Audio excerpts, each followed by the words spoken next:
Today's episode will be talking about Jesus being God according to the Gospel of Luke. As always, we'll be reading passages from the Bible and talking about them. I'm your host, Greg Williams. I'd like to welcome you to the Armor of God channel. Let's get suited up. Luke chapter 3, verses 4 through 6. As it is written in the book of the word of Isaiah the prophet, the voice of one calling out in the wilderness, prepare the way of the Lord, make his path straight.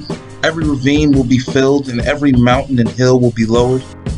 The crooked will become straight, and the rough road smooth, and all the flesh will see the salvation of God.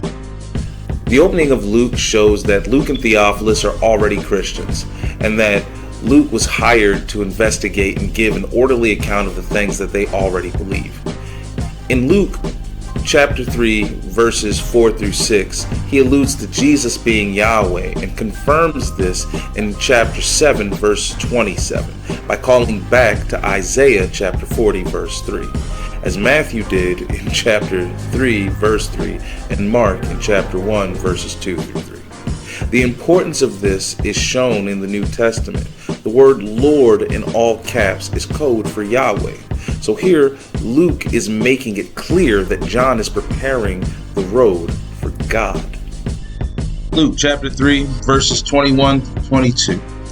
Now when all the people were baptized, Jesus also was baptized, and while he was praying, heaven was opened, and the Holy Spirit descended upon him in bodily form like a dove, and a voice came from heaven, "You are my beloved Son, in you I am well pleased."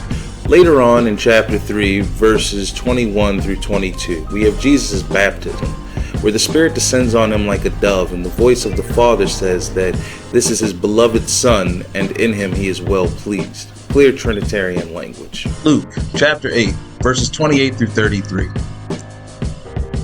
And seeing Jesus, he cried out and fell down before him and said with a loud voice, "What business do you have with me, Jesus, Son of the Most High God? I beg you, do not torment me."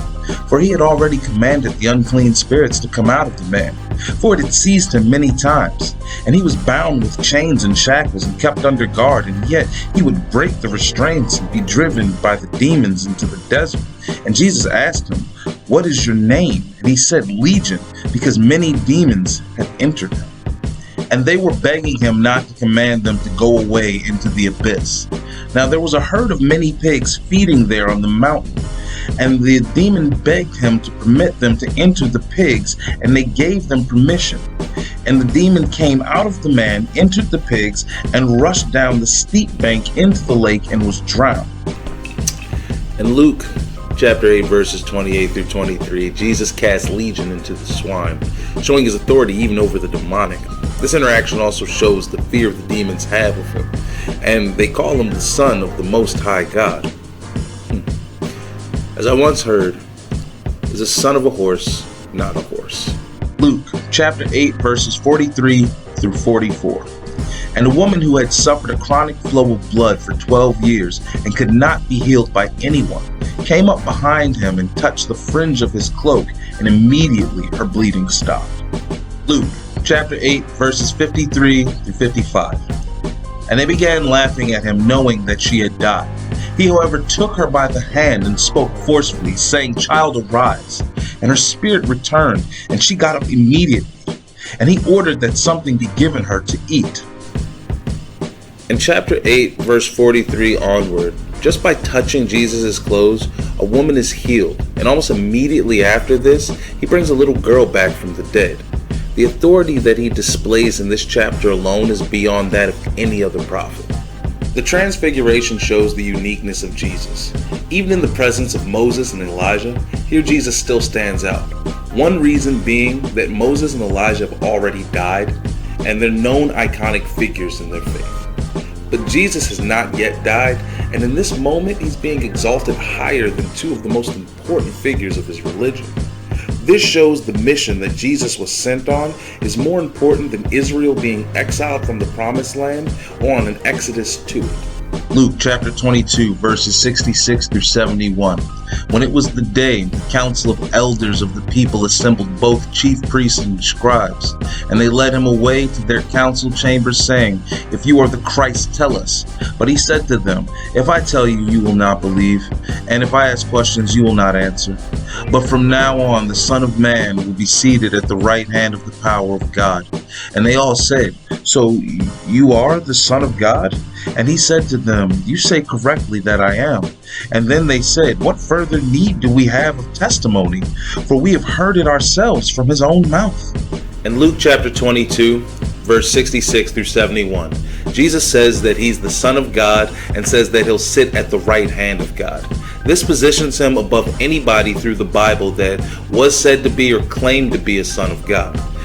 This is the same scene from Mark chapter 14, verse 62, and Matthew chapter 26, verse 64. This is literally Jesus saying that he's the Emmanuel, calling himself the Son of God and the Son of Man, positioning himself at the same level as God. In every instance, the Sanhedrin reacts the same way. They say that Jesus is blaspheming and he's sentenced to death for making himself out to be God. Jesus prophesies his death and resurrection.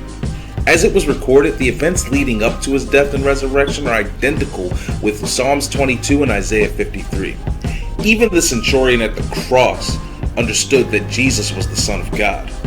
There are other times in the Bible where people are resurrected. Even bones resurrect a dead man.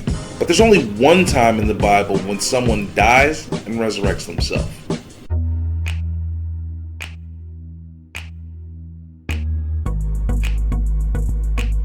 It's hard to pick a single place in the last chapter of Luke. The resurrection, the road to Emmaus, the other appearances, the ascension, all equally important. My personal favorite part being the road to Emmaus. It's just the idea of the disciples not recognizing him until after they went on a long walk while having a deep and meaningful conversation, reached their destination, eat together. Do they finally see their beloved teacher and Messiah? He vanishes. But that's not really the point of this video. The point is how Jesus is God, shown through prophecy, gospel writings, and the views of the disciples. So let's look at the ascension. Luke chapter 24, verses 50 through 53. And he led them out as far as Bethany, and he lifted up his hands and blessed them. While he was blessing them, he parted from them and was carried up into heaven. And they, after worshiping him, returned to Jerusalem with great joy, and were continually in the temple praising God.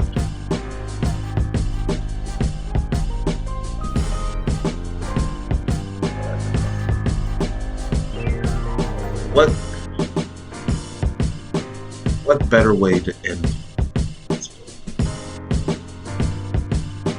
What better way to end this story? But this is only the first part of the story. This is only book 1.